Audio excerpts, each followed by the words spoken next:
Hello, everyone, and welcome to another episode of Secrets for an Inspirational Life.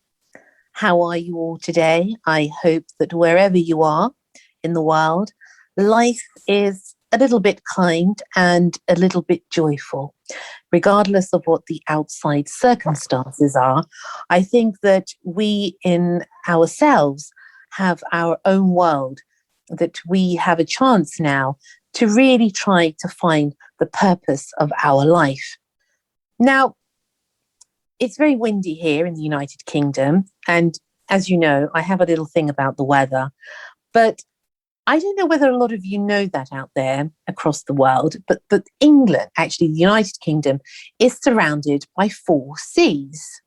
So it is sort of a little bit mythical in some ways, and that's like our life. I suppose it's all about the elements within us that matter greatly. Although outside in the world, the elements out there affect us, each and every one of us, every living being, it is time, I feel, that we have to look at the source within ourselves. And unless that we can find that source within us and nurture that source, we will always be taken by the wind of life. And sometimes that can be a good thing, and sometimes maybe a difficult thing. But whatever life throws at us, we have to have a core stability. And that in itself is the belief and the faith in ourselves and the trust that there is a greater reason for us to be here on this earth, far greater than we could ever imagine. Now, I am so excited, I have to say this to you. As you know, all my guests are so wonderfully intriguing, but this particular guest, I was, waiting for days to try to get him on. And that is the wonderful Joby Bowie. Now, Joby is a shamanic teacher. That in itself is fascinating. After enduring multiple near-death misses that sent him on a journey of deep healing to overcome many traumas, he now coaches and teaches people to live a better and more fulfilled life. He has studied and researched many, many years into the way of the shaman and also about transformational work. And he's now helping clients around the world. He helps people to actually transform in all aspects of their life and also helping people to clear anxiety, trauma, fear, and worries. And that's just a small example of what he actually does, because one of his expert fields is that of breath work. And that is actually something very dear to my heart, as I also am involved in that. And as he says, it's the forgotten art of healing. And one of the most important things, I think, that we're going to talk to Joby about is that breath work is the key and answer to nearly everything in life, because it's the essence of who we are. And through this, he's actually helping people to rediscover and unlock their true potential. The breath is the life force of everything and can help aid you in every aspect of your life. These are Joby's words, and how wise they are. Today, he shares his wonderful journey. Welcome, Joby. Hello, how are you? I'm fine. How are you? I'm very well. I'm so excited to be here. Thank you. I'm so excited that you're here. Thank you so much, Joby, for joining me today. Yeah, it's a beautiful gift, and I'm very honoured to be part of your special podcast that you put out for so many people around the world. So, the honour's all mine.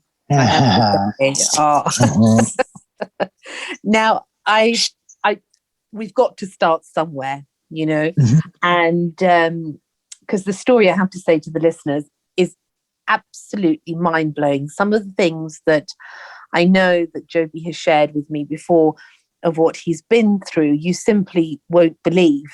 But it is really a testament to your spirit, Joby, that you are here talking to us today. And as I said to you, you are a walking miracle after all the things that have happened to you. Yeah, I've been very blessed. I've had 6 near-death misses. 3 I've actually gone to the other side and come back. So yeah, it's been a real journey. Where would you like me to start? Well, let's start somewhere. So usually, let's go back a bit into your life and a little bit sort of where you were leading your life and where it all began and where it all suddenly changed. Maybe tell us a little bit about yourself. Yeah, so I've been brought up in like East London, North London and Hertfordshire. As a kid, I had family all over and all my friends used to be in East London. So I actually used to bunk off school, get on a train and go to East London because I didn't like school, which is quite ironic because now all I do is learn and teach. Yeah. Isn't that amazing? Yeah. If my teachers could see what I do now, they'd probably have a heart attack. But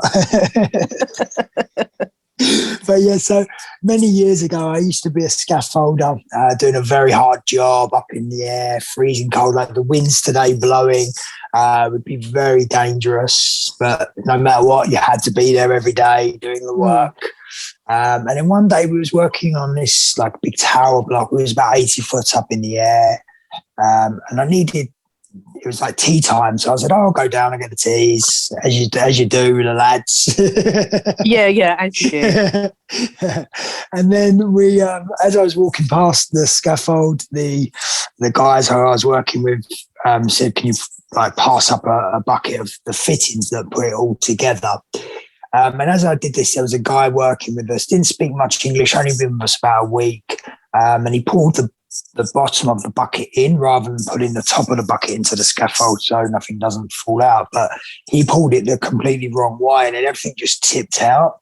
And he shouted out in Polish, which I obviously didn't understand. And next thing I just looked up and the scaffold fittings smashed me on the head. Instantly I lost my sight. I just went completely black. I was still with it, but all that went through my mind was, I'm going to be blind.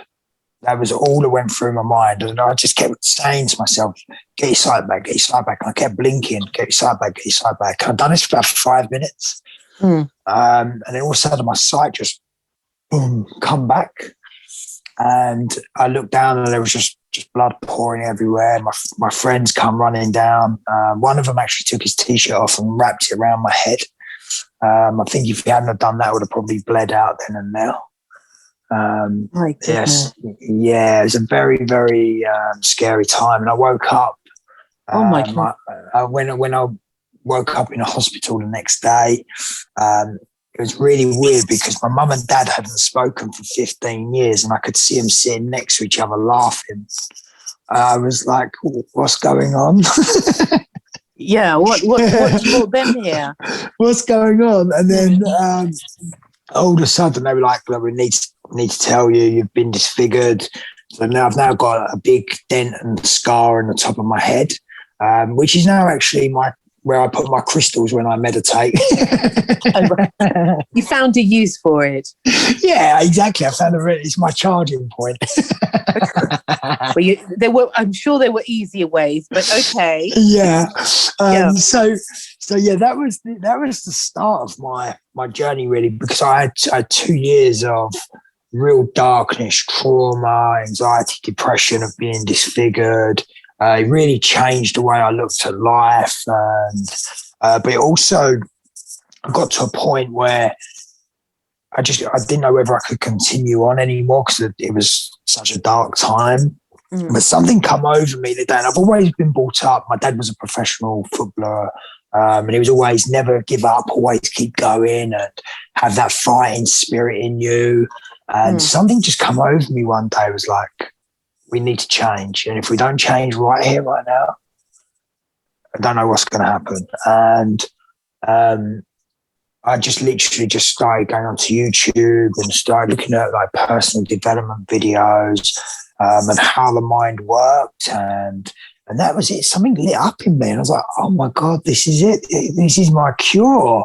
Like, if I just study all this and implement it and really integrate what these specialists are talking about, I can get through this. So that, like, it was like a fire was lit up in my belly, and it was like, this is it. We can get through this. Let's have a bit of that Bowie spirit and fight, my dad always used to say. But it was just something that just really lit up in me, and that was the start of my journey. My whole life literally changed that day.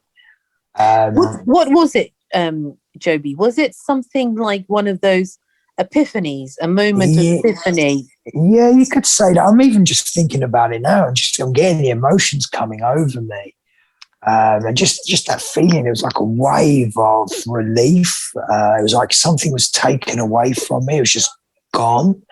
And then that was the start of that process of me learning. And then I sort of found meditations. I started meditating every day, and it was like a ritual. Wake up in the morning, have my meditation. Lunchtime, have my meditation. Evening, have my meditation. And it just helped me so much.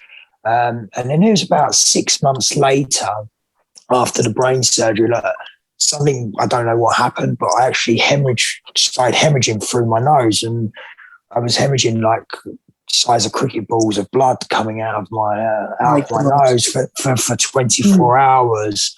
And I nearly died that day as well, because I lost so much blood, and I was clotting I was basically clotting inside my own body.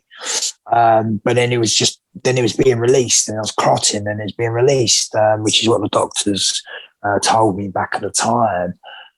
So yeah, that was a bit of a hairy situation as well. My goodness! So that was 6 months after you'd had the initial. It was about brain surgery, yeah. And I was only indoors as well. I was just sitting on the sofa, and all of a sudden I just had a bit of a nosebleed, and it just started. It was just, I just couldn't control it. You know, it was one of them. But that was a very scary time, and I won't go into too much details because it might be a bit gruesome for people. But okay, as again, you like. I mean, you know what you feel comfortable saying. Of course. Yeah. But it's that brought on a lot of anxiety again, and I just, when it was like, I just started on you're obviously going through that time 6 months after the thing. There was a lot of anxiety and stuff anyway, but that just really emphasized everything, and just my whole thing was like, oh my God, I'm going through something else. I've literally just gone through that. Why have I got to go through this?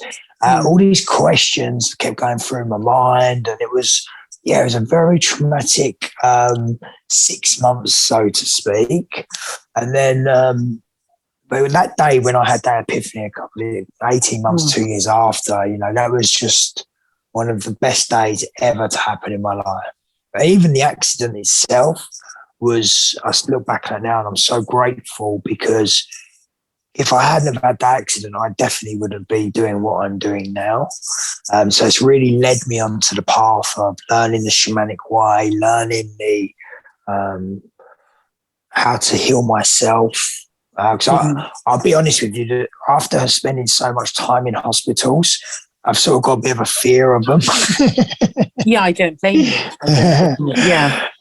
So that's it's definitely something. And I've had a couple of drug instances when I was young. I had to have like an adrenaline injection in my heart for having too many drugs, like a flatlined. So it's a bit of a Pulp Fiction scenario. One of them. My goodness. But I was really young then. I was about 18 when that happened. You're making this into a bit of a hobby, Joby. I know. The cat. Yeah, nightlife. Yeah, I got run over as well outside. When did that happen? That only happened recently, I think you said. It was a few years ago. Yes, it was when I used to drink, so I haven't drunk now for about 3 years. But it was outside a pub, and someone drunk actually got in their car and come out of the pub and I'm standing in the car park, and they just basically just drove into me, flipped me over the car. Yeah, so it just that's why I should never drink and drive. Yes, absolutely. Now, I want to ask you, these are quite harrowing incidences, and life, I mean, you know, you can't even put words for this, because this is something that's completely life-changing and in a way beyond this world, because you died and you came back. Yeah. Now, I've read a lot about this, and I know a lot of people that have gone through this, and I am truly of the belief that another world and another life exists completely, and things that I've gone through in my life. So I feel it, and you can never be the same, can you? After you have had those experiences, you cannot lead the life that you have once led. No, definitely not. You know, sometimes you have these experiences as a lesson.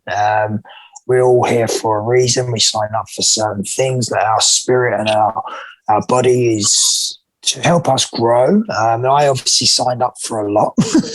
Yeah. Yeah, I'm there. Yeah, go. My hands up. Just to make life interesting here on Earth, I suppose. Yeah. I hope I haven't signed up for any more. I hope that's it, all gone now. Now's the time to just to help people through my own experiences, you know. But it's just one of them. You're so spot on with what you're saying there. That every single experience that I've had, the near-death misses, has given me more strength. It's given me more knowledge. I've had to really delve deep into myself. My self-healing, discovery of thyself, so to speak. And it's been a real learning curve. And every time something's happened, it's deepened my connection into the spiritual world, and really just embarked me further and further into, as I say, the shamanic work and the breath work, and just really helping people through their trauma, their fears and their anxieties, because I've been through it myself. You know, you can only teach from your own experience. Absolutely. I'm a great believer. And I know there's people out there that say, well, you know, I'm teaching this. Well, have you been through it? No. Then I don't think you can. I really don't think, you know, I've said this so many times. I can only teach what I've been through. I can only lead people to where I've been. I can't lead them and take them beyond that, because I don't know the way.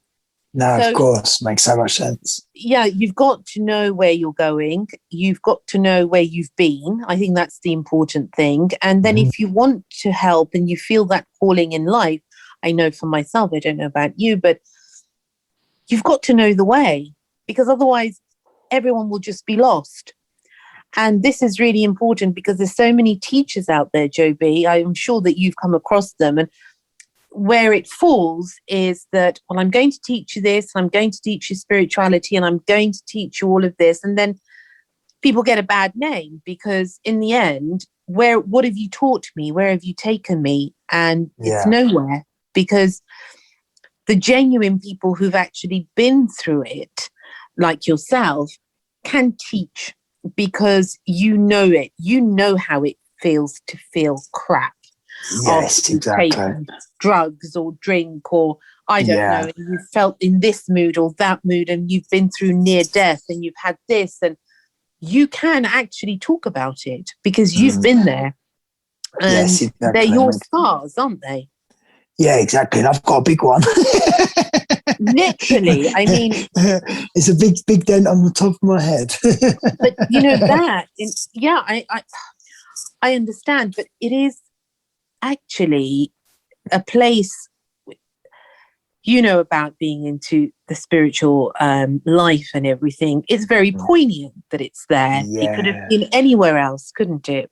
Yeah, exactly. You know, and they 1 millimeter more downwards, it could have been my face. You know, it's like all these different scenarios, but it having that, and people should be proud of your scars. If you've got scars, if anything's happened, you should be proud of them. I actually used to run parties in London as well called Dented Melons. The what? I used to run a party in London when I was young after the accident, and I called it Dented Melons. Oh, dented! Oh my goodness! Yeah. Okay. And what was the party about? What sort of parties were they? Dare I ask? Yeah, no, they were just normal gatherings, I suppose. Raves and in the ring. Yeah, exactly. But yeah, it was quite funny because I used to it was sort of like taking the mick out of myself a little bit, just to, the elephant in the room. Yes. Yeah. So it goes a long way, doesn't it? Laughter and humour goes a long way to healing. Yeah, absolutely. I'm a big believer of bringing laughter and humour into the healing room. It really just puts people at ease. It helps people relax. And if you ever work with a shaman who doesn't laugh, he's not a shaman. Or she's not a shaman. Yes. Interesting. People, we all have scars. Some of them are physical and some of them are not. Emotional. Some of them are soul scars. But without a doubt, I don't think there's any person on the planet that hasn't got scars of some sort. Of course. I think it's part of your character. It's part of who you are. No matter what you've been through, you got through it. You got through it, so you should be very proud of that and have that as your strength. It's not a weakness; it's a strength that you actually got through it. Very true. Very true. Yeah. Now, I want to ask you now about your shamans and your experience of that, because as I was me and Joby were talking earlier, but I know for a fact that a lot of people are very interested in that type of, let's say, experience and method of healing. Yeah. And I suppose in these days, especially when we're being forced to find that internal sort of power, it's more sort of relevant, although it's been relevant in different types of cultures for, how many thousands of years, but more so now. So Joby, tell us a little bit about your experience with the shamanic arts. Yeah, so I really started delving into the shamanic way in about 2012. Someone said to me, I think you'd really like shamanism, like the path you're on and the personal development. And for me, it was about, okay, so I started looking into it just as a bit of curiosity. And then it was something that lit me up, because I could see how these beautiful souls were helping so many people, and they were given information that had been passed down to them for years and years, like in the indigenous tribes, who I've been very lucky to get close with and work with, some in different countries, and go and train with them. And I got very lucky. I had a amazing shamanic teacher here in the UK as well, who really taught me the way. Who was taught the Kota style, a Native American style. And then later on, I sort of developed into the South American style. So I've sort of learned both ways. But I think what I like to tend to do, I like to study people and what they're doing, and I like to take little pieces for myself. I build my own jigsaw puzzle, so to speak. And I look at life as life is your jigsaw puzzle. You might listen to me today and just hear one nugget and go, I can implement that into my life. And that's what I started doing. And I started studying all different shamans, different ways, different tribes. I love researching, and I love just learning new different things and different pathways. And then I was lucky enough to be able to go on to just over a 2.5-year course where we really delved in and studied like the medicine wheel and And where was that? That was here in the UK with one of the shamans that was here. So he took me on a 2.5-year course, bit of like a transformational journey as well. So every time we meet, you're learning new things, which is going to help you grow in your personal life as well. And then, okay, again, just going back to that same thing, you can only teach through your own experience. Absolutely. So if I didn't know and get taught the ways and actually go out and practice them, I wasn't allowed to continue. You had to practice them and embody them into you, so they become the way of the shaman, as you previously said, And it was about, for me, shamanism really brings a real deep healing. And their thing is about everything is energy. And when you understand everything is energy, things can be decompressed fast. And really, I got into the shamanism stuff just for my own personal growth. It wasn't, I want to do this so I can go and teach it, really. It was just I wanted to do it for my own healing and my own personal development of the mind and the body and the spirit. So it was it's one of these things that the shamans bring so much fun. They bring joy, but they've also got that, okay, what's your problem? We can get in and let's decompress that energy. Let's move that energy. Emotions can't hurt you. It's just a feeling. But it's learning how to move that energy in the right way. And they go in and they can go deep into your soul. They can go into different parts of the universe. Like if you've had like a soul retrieval, just to speak, if you've had major trauma, your soul fractions of your soul get splintered off into the universe a little bit. But the shaman will go in and they can do a soul retrieval. They can go anywhere and they'll go and collect that and bring it back for you. So they're bringing your power back. And when I had my first soul retrieval, I was like, oh my God, like the shaman's going all around the universe, collecting my spirit and bringing it back for me. That fascinated me. That is absolutely fascinating. And some people will just be totally marveled by it. And some people would think we're cooker cases.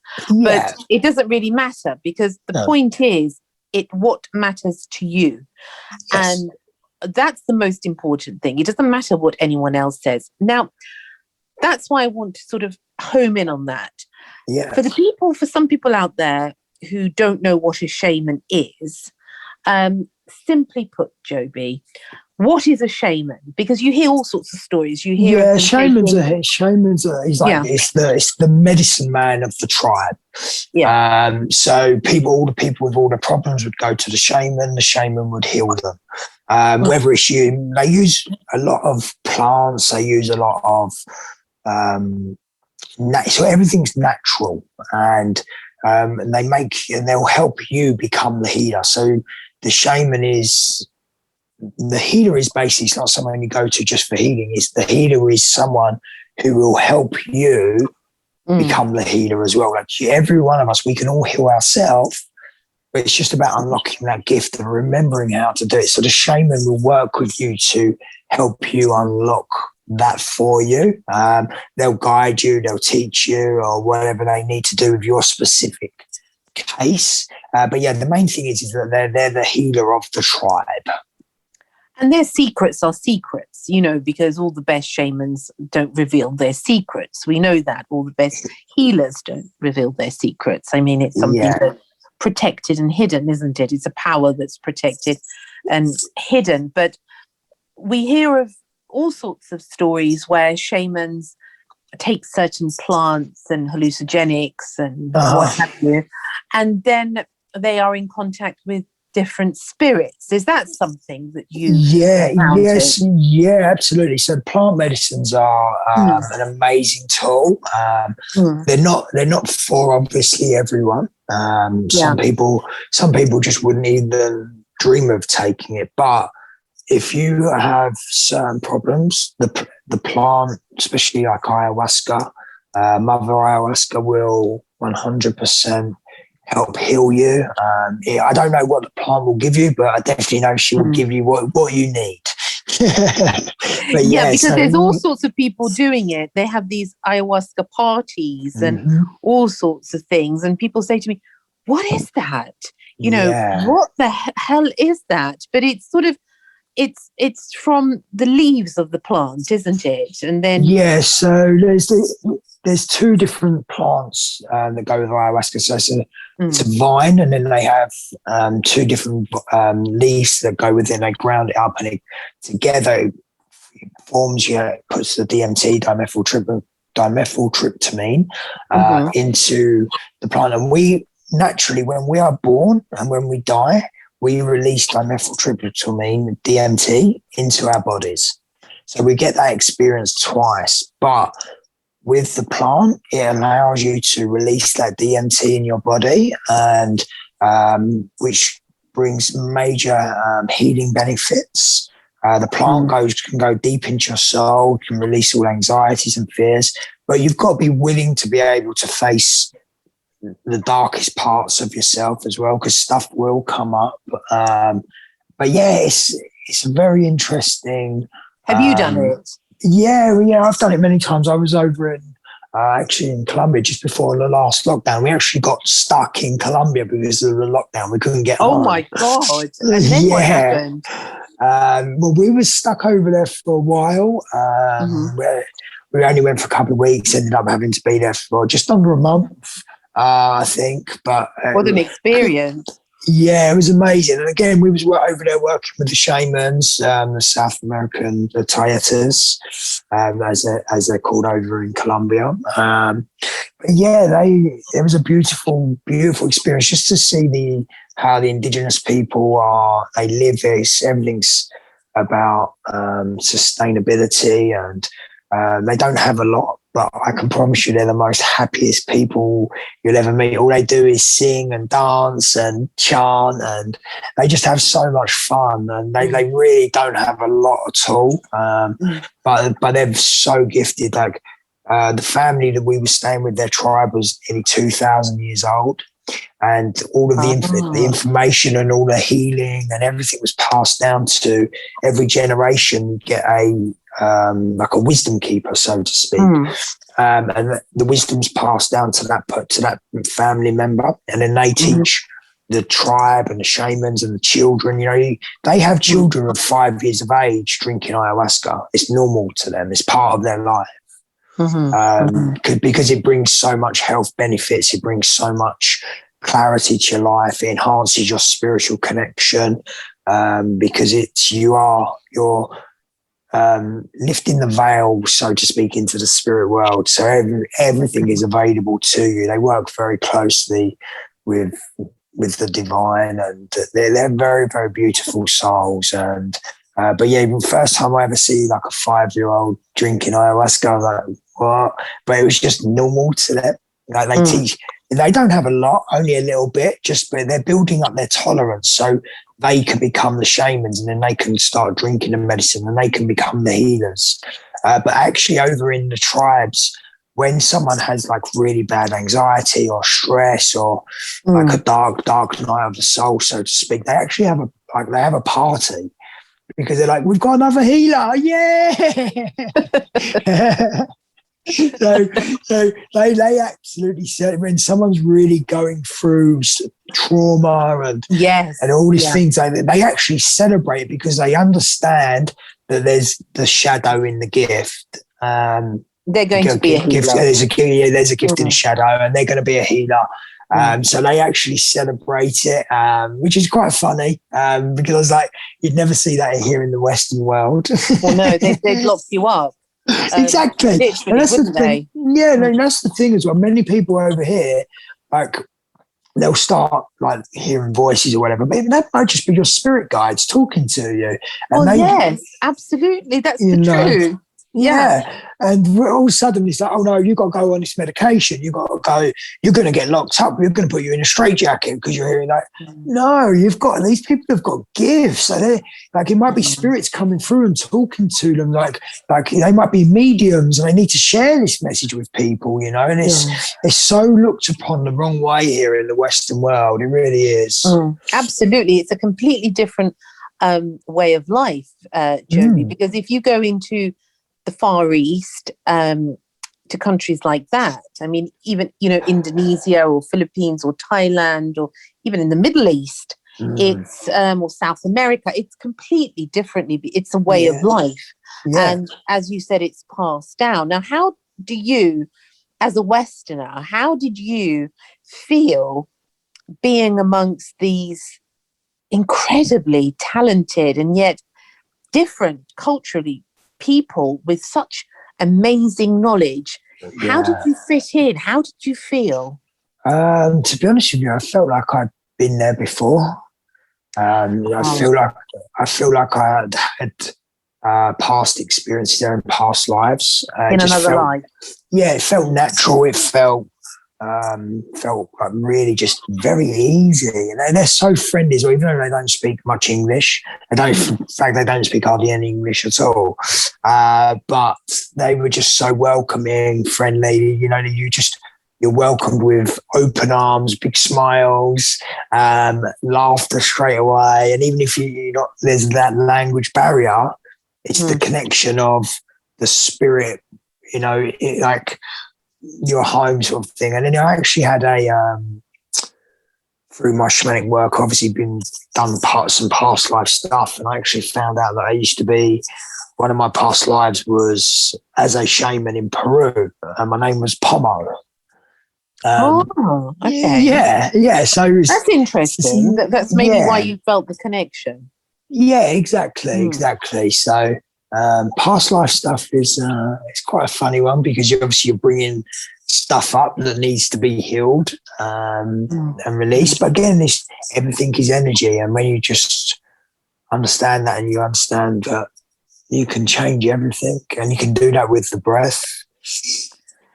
Yes, that's a very, very interesting and a very powerful, and it is the key to life, isn't it? The breath, which is something that you again specialize in, which is breath work. Tell us a little bit. It's something very, very close to my heart. As I said, I also practice that and teach it. So, you know, it fascinates me what you do, Joby, really. So tell us a little bit about your work with the breath. Yeah, so again, it all started off with me and my healing. Always comes back to myself, because it was something that helped me. When I was doing my shamanic training, we done some shamanic breathing, and that was really captured my essence of the breath. And then it was about 18, nearly 2 years ago now, I got squashed by a lorry, another one of the instances. Oh my God. I don't think I mentioned that one. But what happened there? So I was just basically in my car. I was driving down to a little roundabout. I was only doing about 5 miles an hour, and then all of a sudden this lorry, just big juggernaut, 40-ton lorry, just literally just piled into me. He didn't stop. He just piled, but he was going pretty fast. Piled into me, pushed me into the car in front, and my whole car just concertinaed. So that was a bit of a frightening one, but it was from there that I really discovered I needed the breath come to me. It was like a you need just breathe. Basically, my spirit guides were like, breathe, because I went into obviously a bit of a shock and panic because of the accident. It was a pretty bad accident. And it was just, all I was told while I was laying on the floor is, do your breathing. And that just really calmed me down, even though I was pretty hurt. I just kept doing my breathing. And then all of a sudden it really eased off. And I was like, oh my God. So basically I was given another tool. Even though I knew breath work, anyone was doing breath work before that. It was that day again. It was something that come over me, was like, yes, this is a great way to heal. And then I just from that day, I've just been on a research, studying, learning from the best people in the industry, to really discover myself. And then it was like, I'm going to put this with my clients. This is going to help a lot of people. And I have people now come to me who have been suffering with anxiety and stress for like 10, 15 years. They've had one session of breath work and it's gone. Completely Can gone. you share a little bit without, giving away all the secrets? Yeah, of course. Would you mind sharing a little bit? Because that's one of the biggest things now is anxiety with people. Everyone is on super anxiety alert. Yeah, absolutely. And the best way to do, when we're in anxiety, we go into flight and fight mode. We start breathing in through the mouth, we're breathing into the chest, we're breathing heavy. Just a bit of an over-exaggeration, but especially if you're having a trauma or an accident or whatever. But when you're in anxiety and you get tense and your body goes into this like holding phase, your breathing gets faster. So you'll naturally breathe about 30 times a minute. But what you want to do, you want to train yourself to breathe through the nose. And even now, just take a couple of seconds just to really feel your breath. Just sit in silence. Allow your breath to breathe for you. Don't breathe. Don't do anything. Just allow it to come in, go out. And feel the sensations of it. Are you breathing into the chest? Are you breathing into the belly? Is it through the nose? Is it through the mouth? What does it feel like? How does it? Is there any niggling in your body? Is there any pains? Just really connect. Be aware of the breath, and the more aware of your breath, the easier it is to come in and tweak, and then we can use the breath to heal us. So it's about the awareness. Once you've got the awareness of the breath, now you can start being conscious of the breath. Have you got an exercise we could do now? Yeah, absolutely. Okay, let's do something. I'm going to be guided by you because I think this is useful for people. Yeah, perfect. Okay, so if we're going through anxiety or whatever, the worst thing we can do is breathe in through the mouth and into the chest, because we've got recipitators in the chest that is a panic mode. So we want to come down into the lower belly, and we want to breathe into the belly, through the nose and into the belly.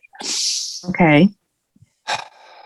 And you can do this just throughout the day as well. You probably heard me breathing a few times while I'm talking and stuff. But just taking that breath in, pulling your belly in a little bit. So you pull the belly into the back and just let it go. And just a nice sigh. When you do a sigh, you are telling your mind that you're releasing energy, you're safe. When you breathe through the nose, there's recipitators in the nose that actually tell your brain that you are safe. Our nose is actually our apparatus for breathing. So unless you're doing certain breathing techniques like holotropic, rebirth, or Wim Hof, which is through the mouth. And again, you're only going to be doing that for a certain stage in the time. It's about really just connecting in with that breath. And again, having that awareness. Where was you breathing before? Was you breathing shallow? Was it deep? Was it fast? Was it slow? Did you even notice that you were breathing? Probably not. Yeah, absolutely. We breathe 30,000 times a day on average. If we can just take 1% of that a day, 300 breaths, may sound a lot, but 300 to 30,000 is hardly anything. If we can just make that a conscious breath in through the nose and just let it go. So imagine yourself on a wheel. So as you're breathing in, you're going up the wheel. As you get to the top of the wheel, you're just letting go. And then you're basically then you can create a circular connected conscious breath. And when we do this, you can do 4, and then on the 5th one, just take a bigger breath in and let it go. So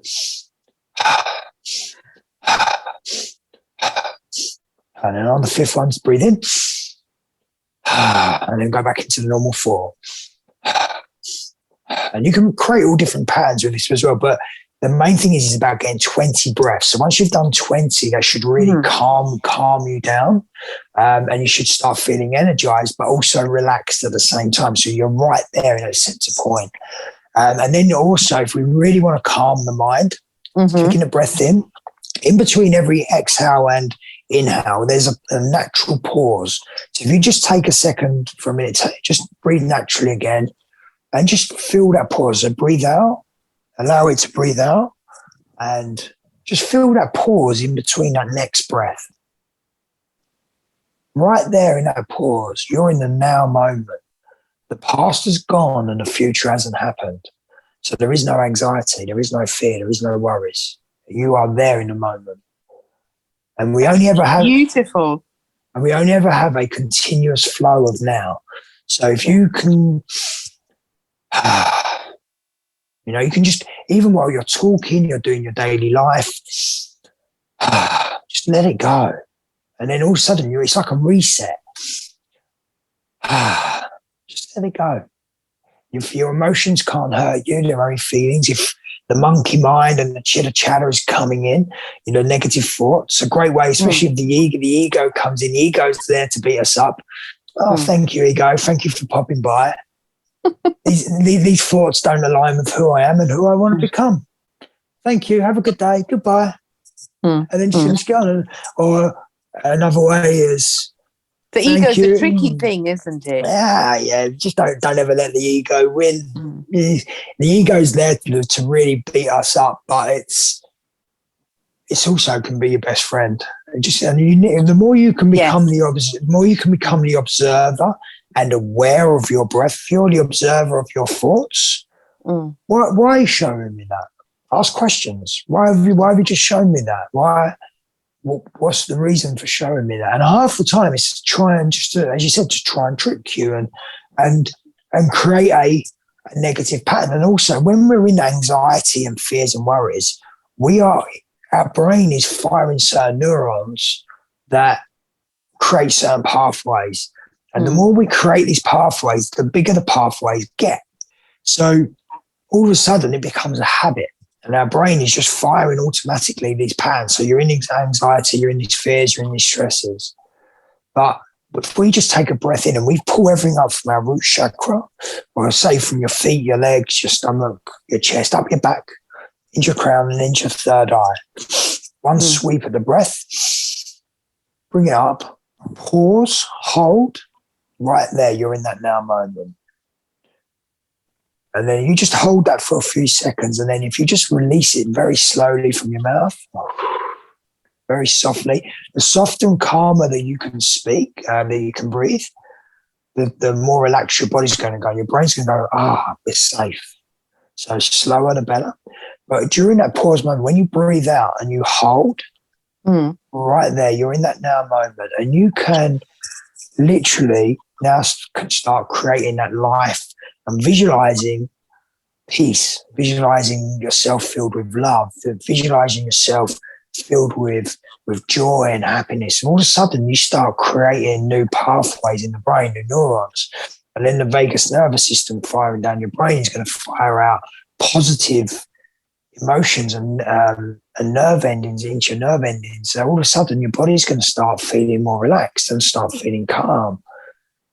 And then all of a sudden, when you're ready to take that gasp in, you can take another breath in, and then just let it go.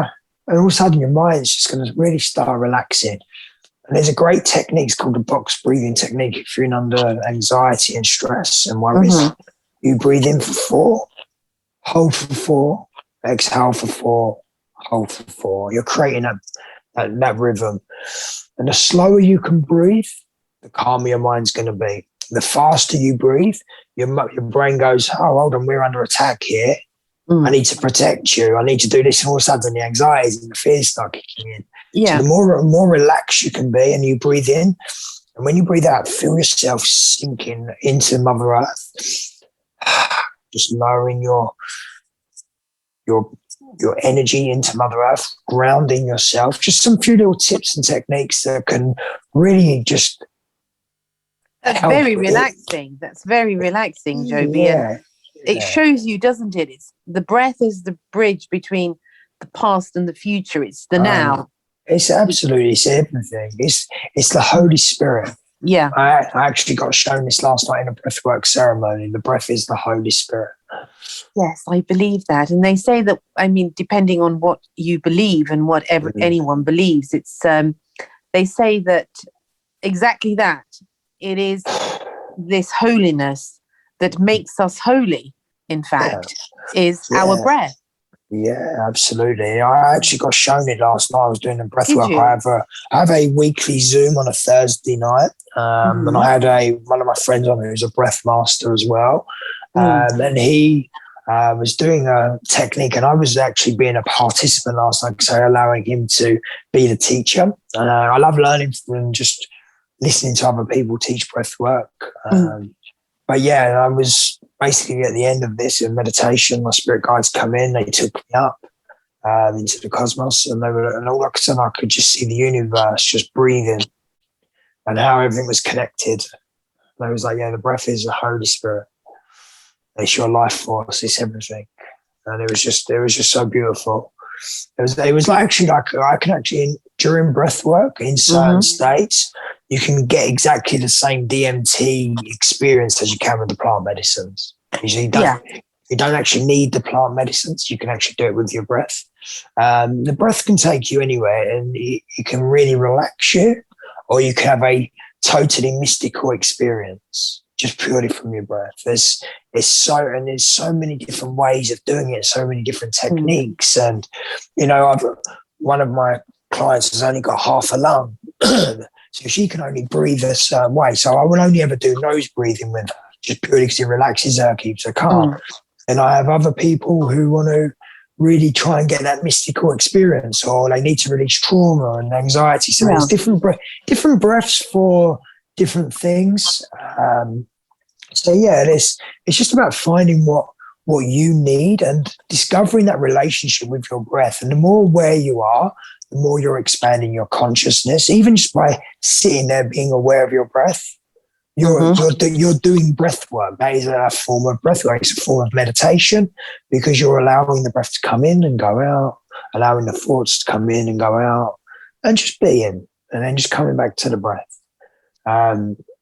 So yeah, it's such a beautiful thing, and there's so much for people to learn. But the thing is, it's so simple. Yeah, people overlook it as well. You know, okay, breathe in through your nose and out through your mouth. Yeah, it's so simple but so effective, and it can really. There's nothing you can't heal or do with the breath work. I've seen people with cancer heal through breath work.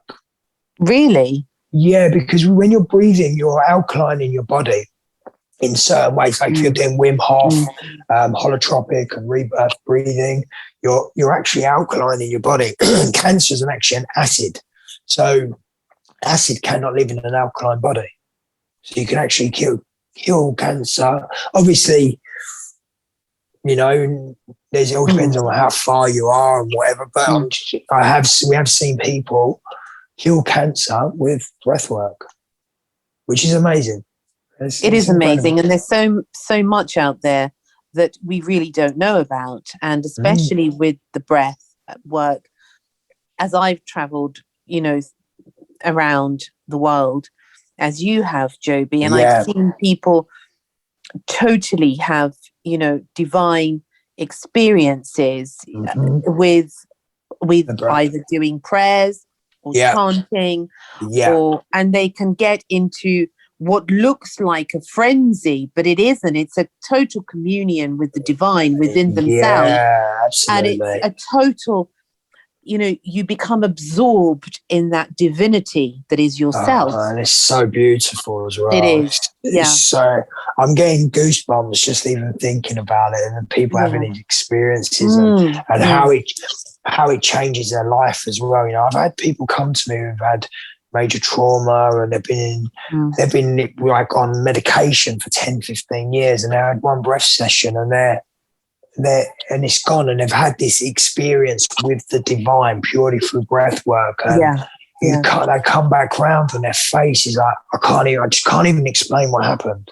Like, it was just so beautiful. It's so loving and so warm, and like all these visions and colours. I was like, this is just the most amazing. Like, you see them, they're like just totally a different person. They've been transformed, and my heart is just, I love it. I get more out of that than I do anything. You know, it's very special. It's a pure joy. It's a pure joy. Sacred. Yeah, absolutely. It is. You can't even put that sort of thing into words, because it has to be experienced, because words are just so limiting. But when you use the breath, on the other hand, that actually can take you, literally transport you to so many states of being. Absolutely. And it's about, especially in these times we're in right now, there's confusion, there's worry, there's fears. But if you can start connecting in with your breath, and you can raise your vibration, and we can do this just one person at a time, 2 people, 3 people, and all of your listeners start doing breath work and start raising their vibration, what happens to the energy of the planet? All of a sudden, we're raising the energy of the planet. And one person, at times like last night, I had on my Zoom, we had people from Brazil, Italy, Canada, Australia, America, here in the UK, like literally people all over the world, all doing breath work, all raising their vibration, and the ripple effect of that for Mother Earth and humanity, it's incredible, and it's so simple. It is, but the greatest distance, as they say, as a famous saying, is the distance between yourself and your heart, and that's the greatest distance, and yet it shouldn't be, but somehow we forget that we are this beautiful treasure, and we are a miracle, that we're actually walking this planet. But there's so much beauty out there when you think about it, Joby. People just need to be reminded of it. And of course, the breath, as you said, is so intricately warm. It's like this warmth of love, and it's everything. Everything is pulsating on its own frequency. Each one of us has a beat in this huge heart that is beating. Absolutely. And it's the cosmic heart. It is. And I just today, I just had Lord Ganesh come in and he said, tell people to have fun and laugh. You work with spirit guides, is that correct? I do, yeah. I work with all angels and stuff like that as well. A lot of people think I'm mad, especially as I used to be a scaffolder, and I'm now talking about working with unicorns and dragons and spirit guides. Absolutely. Absolutely. What are you talking about? I'm like, do you believe in unicorns and dragons? Well, of course I believe in them. I've actually what's wrong with you? Don't believe in unicorns and dragons? But do you know what the next question is? You're mad. Yeah, I don't know who. Well, we will have to be a little mad for the magic to happen. But of course, I love it. I love it. Where are they? Well, I can't tell you that. Well, why not? I said, well, I don't know. I can't tell you where they are. That's the whole point. They're secret. Oh, well, we don't believe you. Well, you don't have to, but that actually protects them because you can't go looking for them. Yeah. I've actually got a really cool meditation. I was supposed to, one of my friends is a sound healer, and we've got, we work together doing ceremonies and stuff. I was actually supposed to go there today, but she had to go this morning, and obviously we had this going on. But we were recording a meditation for, it's called Guardians, Dragons and Unicorns. So people get to meet their guardian angels, their spirit guides. They get to meet the dragons, the unicorns. They go to Unicorn Kingdom.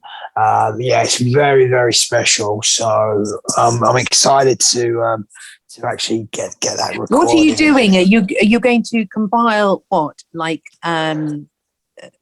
sort of a recording? Or? Yes, sound and obviously like guided through the sound as well. So it's going to be fun, and it really is fun. Like I won't give all the amazing. I won't give all the details away because, but yeah, it is so much fun. It really brings out that inner child. Inner child is so important at this time right now. Just bringing out that laughter, that fun. Children are just so innocent, and it's just about laughing and really just enjoying life. No worries. And it's really about just getting people to come back into that inner child space and just. I love it. Just be. When I do my healings, I bring a lot of fun, and my Zoom. Everything I do is about having fun and joy and happiness. So that's so needed. That's so needed. How do you do it then, Joby? So when people want to be in contact with you, what sort of what do you offer? How can you help people?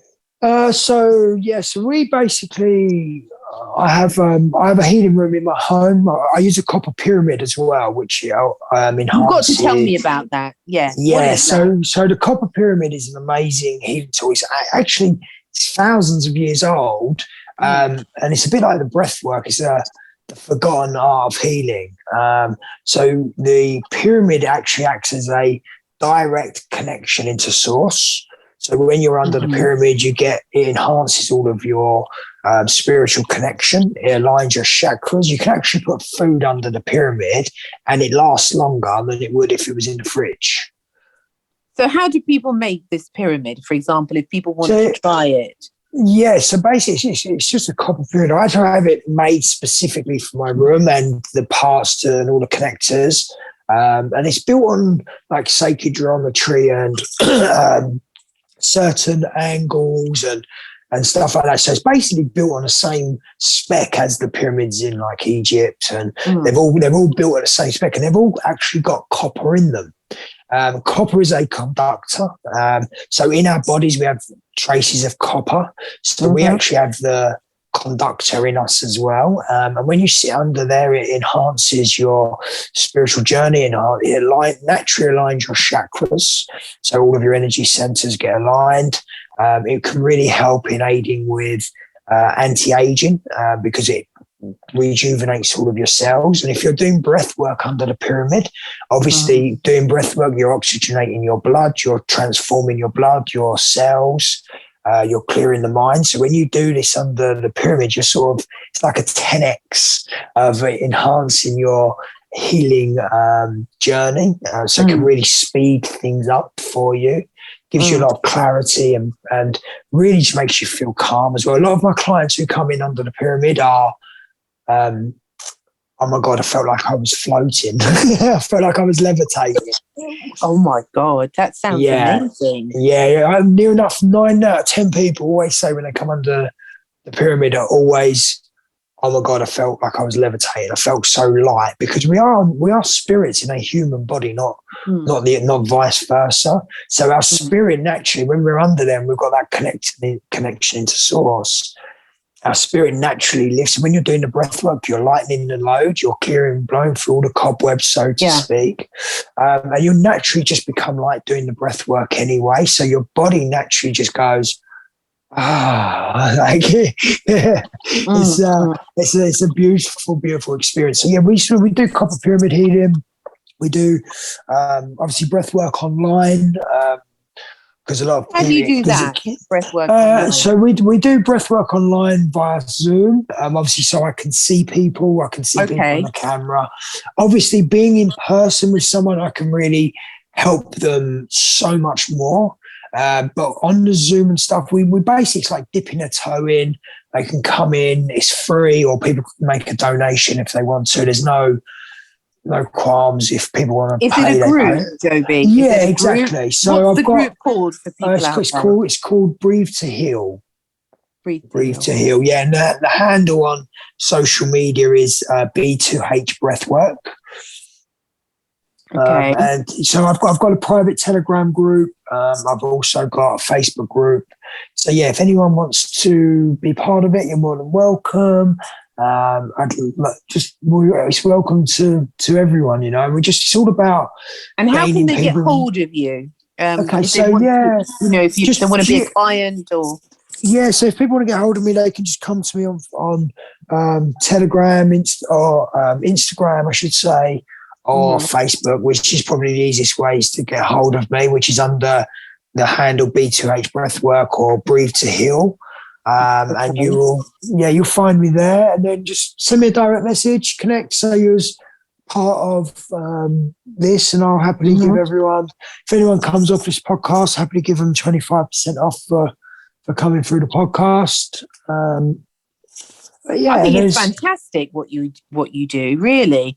And I just want to ask you, I could ask 1,000 things and more, actually, but I wanted to ask you something. Yeah. Were you as a child a little bit different? Because a lot of people say they knew in their childhood that one day their life calling would be something, different. Do you know what? It's a great question. I always had this thing in me that I was different. I always thought I was adopted when I was a kid. So did I, actually. I always thought I was adopted. There was something that, I don't know, something just felt a bit different, I suppose. I didn't know what it was, obviously. I just felt different. Just felt that little bit different to people, and so I just felt that little bit difference. I mean, I don't know. It's hard to explain it, really. I know what you're saying. I know. I'm trying to get the words as well. Yeah, brilliant. I love it. I thought it's like my parents were like in despair. I said, what are you doing sitting on the wall? I said, I'm waiting for my real mum and dad. And they would be like, what are you talking about? And it's like, well, you certainly are weird. You're not my type of people. And then I learned I had to shut up because they just thought, what a strange child. But it's like you belong somewhere else and you're sort of partly here and partly, of course. We're sort of visitors, aren't we, on this earth? Yeah, absolutely. I truly believe we are here for the time that, even when I was young, I loved the cosmos. I loved space, and it just used to stare. Oh my God, what's out there? I've always been fascinated with what's out there. And I've always been fascinated with Egypt and the pyramids, and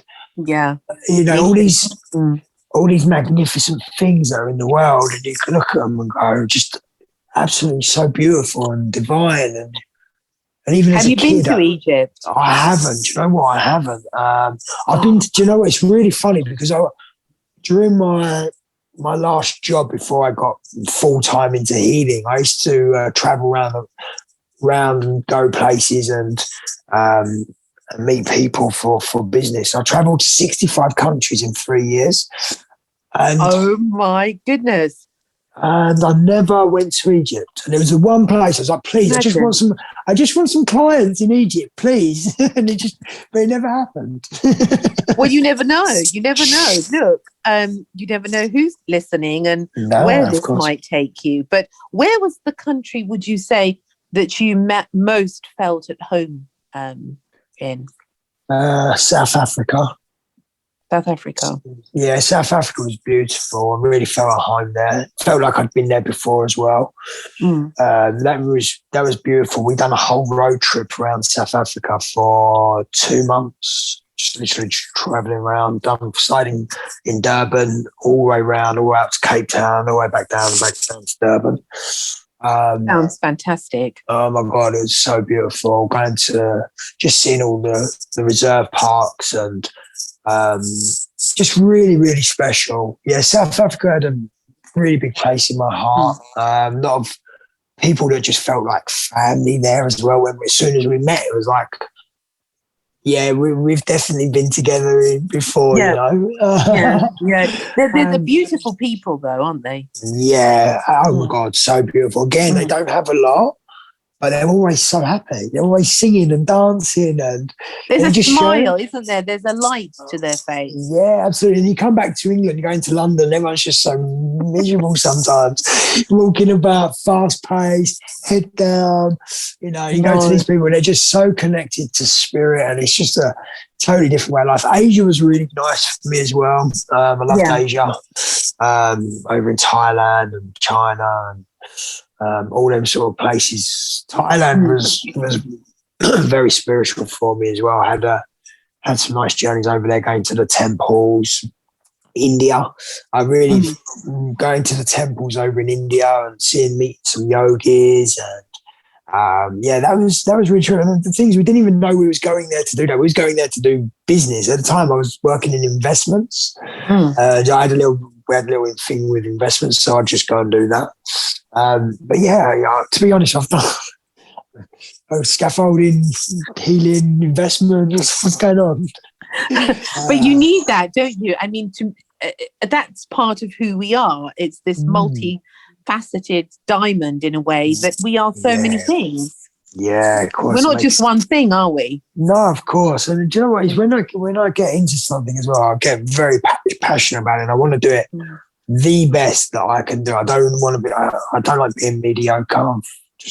I have to be for myself. I have to know everything. I have to know the mechanics of things. But even for people who are just listening to this, you don't need to know the science of breath work. You don't need to know how oxygen flows through the blood and through the lung. You know, all you need to know is breathe in and breathe out. If you know how to turn the key on your car, but you don't know how your engine works, you still drive the car. That's a good analogy, actually. It doesn't matter how it works. The point is that it works. Yeah, exactly. I don't. To be honest with you, I don't know how my car engine works. I don't know. There's one thing I've never delved into. I just can't get my head around that. I'd rather just get a mechanic to do that.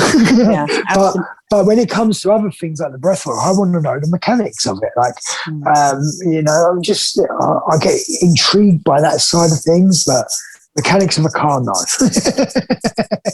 Yeah, absolutely. I don't blame you. I don't let the experts in cars deal with that. But as we come to a close, I wanted to ask you something, Joby, about there is a time and place, isn't there? As you said, we have to try to be aware of the breath throughout our life, our daily life. But I think also, I want to ask you about this, but wouldn't it be a good idea if people would just give even 10 minutes a day to becoming aware and present in the moment? Of course. What's your view about this? Do you know what I think? Your morning routine. As soon as you wake up, the first thing I do is breathe. I get my energy up. I fill myself up with good, positive, new oxygen. I put some positive thoughts in my mind. It takes me a couple of minutes, and all of a sudden I'm ready and I'm set for the day ahead. When you start doing breath work, and then do breath work first and then meditate just for 5 minutes or 5 minutes of each, you're now having a dynamic meditation. And your meditations are going to go through the roof. You're going to absolutely enhance everything you do. Morning routines. I mean, even through the day, you're sitting at your desk, your whatever job you do, you can just breathe. You're just breathing. People aren't going to know what you're doing. You can learn different techniques, putting the belly in and breathing certain ways, breathing through the nose. You can create little patterns. And all of a sudden, you're just going to naturally calm the body.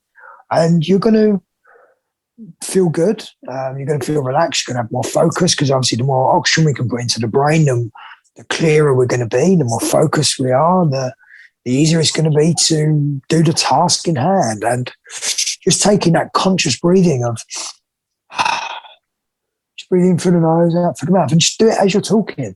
Do it, really start putting that into practice and getting that conscious breathing going. So be aware of your breath, how you're breathing, and then take that conscious breathing and just do it. and just do it and embody it into yourself. Because then when stuff gets thrown at you, your anxieties and the stresses of life, you can just breathe and just let it go.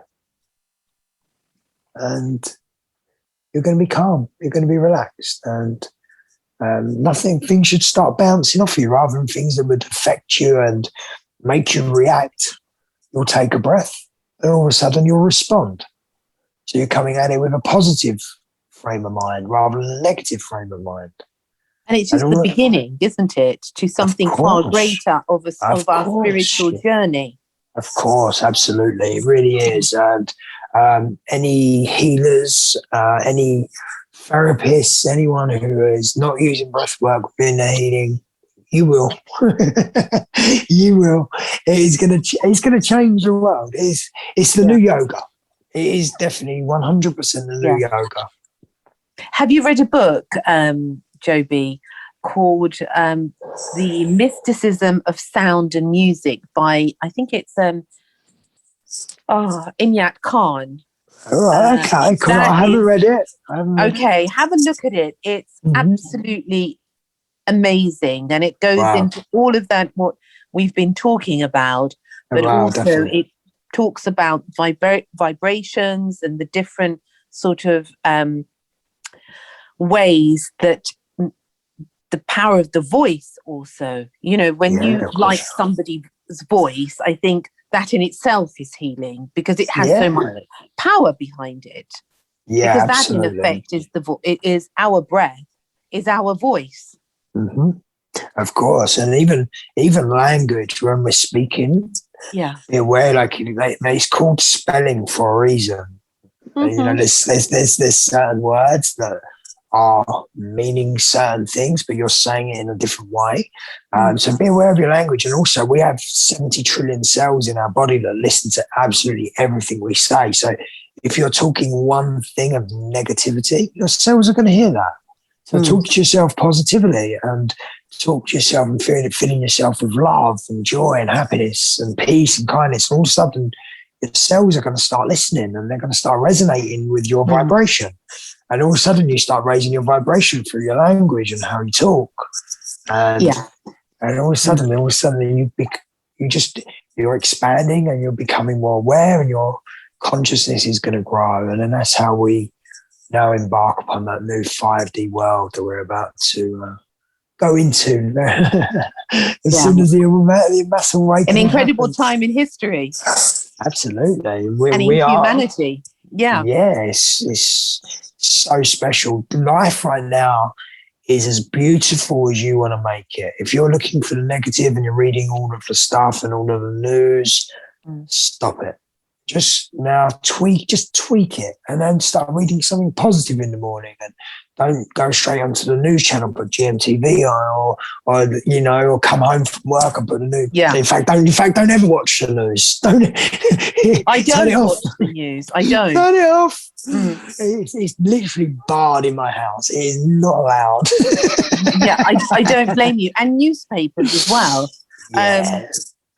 I have to say we have a rule also that I can't have the news on because it is so depressing, literally. And if I was to watch a minute of it, I would be in a bad mood for 3 hours. So I cannot do it. I can't handle it. Tell me something nice. And people say, what do you want us to talk about? I said, talk to me about cats. That's something nice. They're like, are you mad? We're going through all Let's talk about unicorns and dragons. Yeah, let's. Do you know what? I want you back again. If you would, do me the honour of coming back, Joby. Because I want you to come and talk about all these mystical things, especially about dragons and unicorns and phoenixes. Oh, my God. Oh, my God. No, you really... Would you like to do that? Absolutely. I would be honoured to do that. Part 2. Excellent. We have to do a part 2 because that is something that would be so magical. Oh my God, yeah. And we could take people on a real journey. We could take people up into... Let's do it. Unicorn Kingdom, and oh my god, it's so much fun. Once you meet your dragon as well, you feel your dragon, and you can go for a ride on your dragon. I know it sounds mad, but when you're in that Not space, at all. no, it's so divine. And you know what, dragons as well have been so portrayed as these bad mystical creatures. Yes. It is so wrong. The dragons are like Very rude. they're so rude of you. Oh. Very rude. And they rude. have. I mean, if you think about it, though, I love them. We're going to go into all of that, I'm sure, when you come back again. Yeah, I mean, I can just continue talking. You know, I mean, there's just so much. It's like I love it. You should see the smile on my face right now. And you know, dragons. People say, "Oh, you know, dragons," and I said, "No, I had this fascination with them since I was a child. Yeah. I just love them, and unicorns, and I have to say miniature ponies. I have to say, Really, I love that. Yeah, and centaurs and all things like that. And well, you know, it's a sort of a little thing of mine. But people always say to me, "But dragons, you know, they're so scary." And I said, "Do you know?" I said that dragons, they're beautiful. guard all the most precious treasure. Yeah, they are absolutely here right now to help people ascend, to give protection, to bring people feel safe in this time. And the more we talk about it as well, they actually like that energy because it enhances obviously them coming into, it allows them to come into Earth more. So yes, they're so divine. Like I've literally got goosebumps just talking about them. But you know that they're, with regards to the dragons, you have to treat them with respect. This is the whole point. People say, well, you know, they're not good, but actually they are. They are amazing. You know, so loving. So loving. Yeah, because you can't, if you're going to treat somebody or something or a being, whatever it is, even if it's an animal, a plant, a dragon, a unicorn, whatever, a human being, you have to give it that respect that it deserves. Because if you go in with that aggression, they'll only be aggressive back to you. It's a reflection. They're the greatest reflectors. Yeah, exactly. And it's the same thing with life. You know, if you go into life with a negative attitude, you're going to get negative people coming back at you. You know, and this is about us. We need to live life in a state of love, nothing but unconditional love. No judgment, no looking down on people, whatever it is, it just is. And just nothing but unconditional love is how we're going to change this world. Oh, that is so beautiful. And I totally agree with you. 1000%, Joby. Yeah. Absolutely. Oh my goodness. Thank you so much. It's my pleasure. I've absolutely enjoyed this so much. Thank you. It's been wonderful. I can't wait for part 2. It's going to be even more fun. Wait. Yes, we're going to have an episode, and you're going to tell me how you want to do it. I'll let you be the guide to it, cool.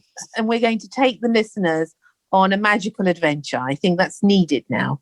Yeah, definitely. Let's have some fun. Let's bring out that inner child. Let's laugh. And, absolutely. Yeah, wonderful.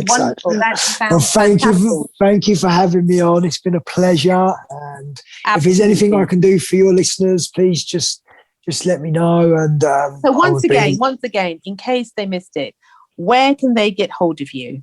On social media, Breathe to Heal. The handle is B2H Breathwork.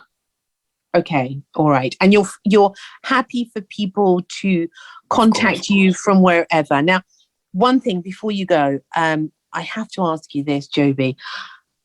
Something inspirational that has helped you in your life.